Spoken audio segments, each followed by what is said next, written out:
سود کا بھی یہی ہوا. سود معیشت کو تباہ کر دیتا ہے. اب دیکھو یہ جو دنیا کے بڑے بڑے لوگ ہیں اسمبلیوں میں سود کے خلاف آواز کیوں نہیں اٹھاتے؟ اس لیے کہ یہ خود تو لوگوں کی دولت پہ قبضہ کر کے بیٹھے ہوئے ہوتے ہیں سودی نظام کے تحت. تو یہ کیسے سود کو حرام کر دیں گے؟ اور غریب آدمی کا سود کے ذریعے کیا ہوتا ہے نقصان. میں ایک مثال دوں اگر آپ کے پاس دماغ حاضر ہے کہ سود سے کیسے تباہ ہوتا ہے. دیکھو ایک چھوٹی سی مثال ہے, اس کو خوب اچھی طرح سمجھیں. ہم اس پہ خوش ہوتے ہیں کہ ہم نے بینک کو 1,00,000 روپے دیے. آج کل سود کا ریشو کیا چل رہا ہے؟ 2% ہے بھائی, 2%. تو بینک نے 1 مہینے کے بعد ہمیں کتنے دے دیے؟ 1,00,000 بھی دے دیے اور 2,000 بھی.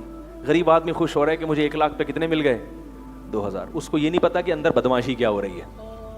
اندر بدماشی کیا ہو رہی ہے؟ ہوتا یہ ہے کہ نظام سودی ہے. آپ نے بینک کو 1,00,000 روپے دیے, ان بھائی نے بھی 1,00,000 دیے, ان نے بھی, اس طرح 10 آدمیوں کے, میں ایک آسان سی مثال سے سمجھا رہا ہوں. 10 لاکھ روپے کا 10 آدمیوں کا سرمایہ بینک کے پاس کیا ہو گیا؟ ڈپازٹ ہو گیا.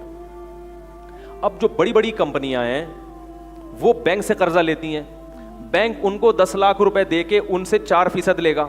کیا خیال ہے؟ نہیں آ رہی بات, کیونکہ اس میں بینک نے اپنا بھی نکالنا ہے اور پبلک کے 2,000 بھی دینے ہیں. 1,00,000 سے ہی سمجھاتا ہوں تاکہ سمجھ میں آئے گی. وسیم بھائی نے 1,00,000 روپے بینک کو دیے اس خوشی میں کہ بینک مجھے اس پہ مہینے کے بعد 2,000 روپے دے گا, اور خوشی سے پاگل ہو رہے ہیں. 1,00,000 پہ بیٹھے بیٹھے کتنے کما رہا ہوں؟ 2,000, اور اس میں نقصان کا رسک بھی نہیں ہے. مزہ آ گیا. خام خامے مولوی کہتے ہیں حرام ہے حرام ہے حرام, غریب کا اتنا تو فائدہ ہو رہا ہے اس میں. بینک نے وہ 1,00,000, سلیم تو ہو گیا, کون رہ گیا؟ وسیم ہوا ہے, سلیم ہوا ہے؟ وسیم. بینک نے وہ 1,00,000 روپے وسیم کباڑیے کو دے دیے, یا ڈبل روٹی بنانے والی کمپنی کو دے دیا, آپ سمجھ لیں. اور بینک نے اس سے کتنے لیے؟ 1,00,000 پہ 4,000. اب جب وہ بریڈ بنانے والی کمپنی اس 1,00,000 سے کوئی کمپنی وجود میں نہیں آتی, میں آسان مثال دے رہا ہوں تاکہ کیلکولیشن آسان ہو آپ کے لیے. تو انہوں نے جب بریڈ بنایا ہے تو بریڈ کی قیمت اتنی رکھیں گے وہ زیادہ کہ اس میں ان کو 4,000 روپے 1,00,000 پہ بینک کو بولو بھائی دے سکیں وہ. تو قیمت بریڈ کی خود بخود بڑھ گئی. تو آپ نے جو 1,00,000 پہ 2,000 بینک سے لیے تھے وہ ڈبل روٹی کی قیمت میں ڈبل کر کے بولو بھائی نکل جائیں گے آپ کے. نہیں آ رہی بات یار. اور آپ اس پہ خوش ہیں کہ 1,00,000 پہ مجھے کتنے مل رہے ہیں؟ وہ نہیں مل رہے آپ کو, وہ دوسری سائڈ سے جا رہے ہیں, کھا رہے ہیں وہ. ایک نقصان یہ. دوسرا نقصان کہ ڈبل روٹی کمپنی جو بنانے والا شخص ہے اس کا اپنا کچھ بھی نہیں لگ رہا, وہ فری پھوکٹ میں اپنے نام اور اعتماد کی بنیاد پہ بینک سے کروڑوں روپے قرضہ لے لیتا ہے اور انویسٹ کر کے کروڑوں سے اربوں بنا لیتا ہے. جبکہ اسلام میں سودی نظام نہیں ہے. تو نتیجہ کیا؟ آپ کاروبار کر کے پیسہ کماؤ گے, پھر آپ فیکٹری لگاؤ گے, اور کاروبار کر کے پیسہ کما کے ایک دم کروڑ روپے آپ کے پاس آئیں گے نہیں. تو ایک دم سے آپ فیکٹری لگا ہی نہیں سکتے. نہیں آ رہی میرا خیال ہے بات. اس میں سینکڑوں لوگوں کے شیئر ہوں گے تو فیکٹری لگے گی, اور سینکڑوں لوگوں کے جب شیئر ہوں گے تو سینکڑوں کو اس فیکٹری سے فائدہ ہوگا. تو شریعت میں مزاربت ہے, مزاربت اس کے بالکل اپوزٹ ہے. اب میں بتاتا ہوں شریعت کیا کہتی ہے بینک کو.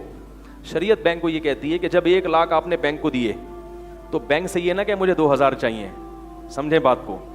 شریعت یہ کہتی ہے کہ بینک سے یہ کہیں کہ تم جتنا کماؤ گے نا اس میں سے مجھے 2% چاہیے. بھائی 1,00,000 کا 2% 2,000 ہوتا ہے نا. تو شریعت کہتی ہے 2,000 نہیں بولو, کیا بولو, کتنا چاہیے؟ 2%. 1,00,000 پہ نہیں, 1,00,000 سے جتنی ارننگ ہوگی اس پہ مجھے کتنا چاہیے؟ بولو بھائی 2%. یہ 1,00,000 روپے جب بینک ڈبل روٹی بنانے والی کمپنی کو دے گا تو اسے کہے گا مجھے 1,00,000 پہ 4% نہیں چاہیے, جتنی ارننگ ہوگی تمہارے, جتنا پروفٹ ہوگا اس پروفٹ میں 4% کس کا ہے؟ بولو بھائی میرا ہے. اب جب بریڈ بنانے والی کمپنی نے بریڈ کی قیمت میں اضافہ کیا تو کمپنی کا نفع بڑھ گیا. کیا خیال ہے؟ جیسے ہی کمپنی کا نفع بڑھا ہے بینک کا نفع خود بخود, کیونکہ بینک پروفٹ میں شریک ہے نا. بھائی کمپنی اگر 1,00,000 کمائے گی تو بینک کو 4,000 ملیں گے, کمپنی اگر 2,00,000 کمائے گی تو بینک کو کتنے ملیں گے؟ 8,000. اور بینک کا نفع بڑھنے سے جس آدمی نے 1,00,000 بینک کو دیے ہیں اس کا پروفٹ ریشو خود بخود بڑھ جائے گا. اب ڈبل روٹی کی قیمت اگر 100 گنا بڑھ جائے تو ڈبل روٹی خریدنے والے کو بینک سے نفع بھی 100 گنا بڑھ جائے گا. کی چیزوں کی قیمت مہنگے ہونے سے اس کا پروفٹ بھی بڑھے گا, اس کی ارننگ بھی بڑھے گی. لہذا جتنا مرضی چیزوں کی قیمت کو بڑھا دو, آپ کی انکم خود بخود بڑھتی رہے گی. نہیں آ رہی تو رہنا دو بھائی. تبھی دیکھو نبی صلی اللہ علیہ وسلم نے معیشت کا اصول سکھایا, دعوا الناس یرزق اللہ بعضهم بعضا, لوگوں کو اپنے حال پہ چھوڑ دو, قیمتیں متعین نہ کرو, اللہ بعض کو بعض کے ذریعے روزی دے گا. چیزوں کی قیمت متعین نہیں کرو, جتنی مرضی بڑھا لو قیمت, کیونکہ جب قیمت بڑھے گی تو انویسٹر کا نفع خود بخود بڑھے گا. اور آپ نے یہ بھی فرمایا ان اللہ هو المسعر, اللہ خود چیزوں کی قیمتیں متعین کرتے ہیں, یعنی نیچرل قیمت ہونی چاہیے. یہ ایک بہت الگ موضوع ہے, اس پر میں ابھی میرا ٹاپک نہیں ہے, اس پر کچھ آپ کو اشکالات بھی ہوں گے, ان اشکالات کے جوابات بھی ہیں, لیکن یہ میرا موضوع نہیں ہے. بتانے کا مقصد یہ ہے کہ کس طرح دنیا میں سود خوروں نے سودی نظام کو نافذ کر کے چند ہاتھوں میں پوری دنیا کی دولت جمع ہو گئی.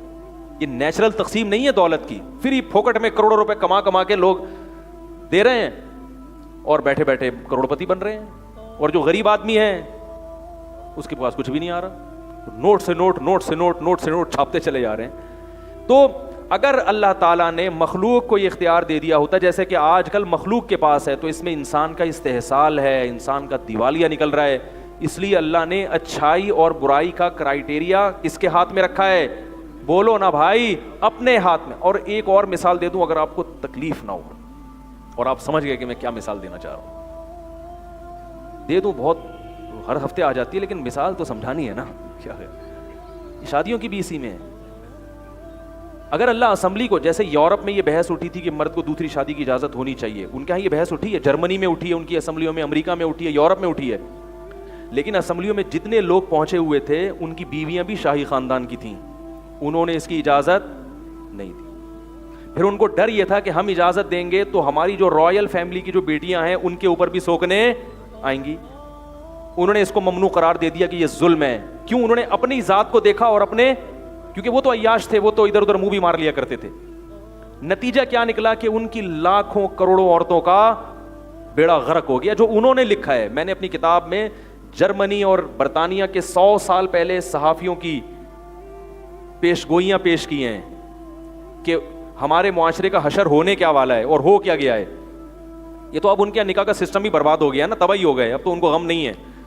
جب تک ان کا فیملی سسٹم قائم تھا نا, وہ بڑے غمزدہ تھے کہ لڑکیوں کی شادیاں کیوں نہیں ہو رہی ہیں. اس پہ انہوں نے تحریکیں چلائیں کہ ایک سے زیادہ نکاح کی اجازت دی جائے, مگر اسمبلی میں یہ قانون پاس نہیں ہوئی. یورپ میں تحریکیں اور عورتوں نے چلائی ہیں.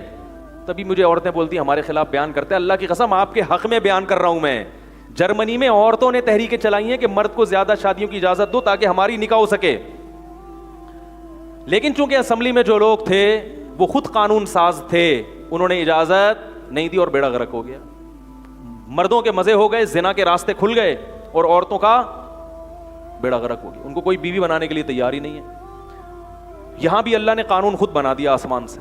اب چاہے مفتی کی اپنی بیٹی پہ سوکن آ رہی ہو, ٹھیک ہے نا, جو مفتی فتویٰ دینے والا ہے, میں نے کئی علماء کو دیکھا ہے ان کی بیٹیوں پہ سوکن آئی, پریشان ہو گئے, لیکن حرام نہیں کہہ رہے. کیوں کہہ رہے ہیں؟ یار قرآن میں لکھا ہوا ہے, میں کس منہ سے پھر لوگوں کو بولوں گا کہ یہ قرآن کیسے تبدیل کر دوں میں.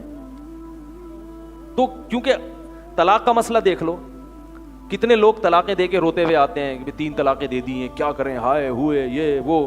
ہم کہتے ہیں بھائی رو لے, میرے باپ کا دین ہوتا تو میں کہہ دیتا کہ رجوع کر لو, مجھے بھی ترس آ رہا ہے, بچے رول رہے ہیں, سب کچھ ہو رہا ہے, لیکن یہ قانون کس نے بنایا آسمانوں پہ؟ اللہ نے بنایا. لڑے میں 3 طلاق کے بعد بچے رولیں, کچھ بھی ہو, کوئی رجوع کا حق نہیں ہے.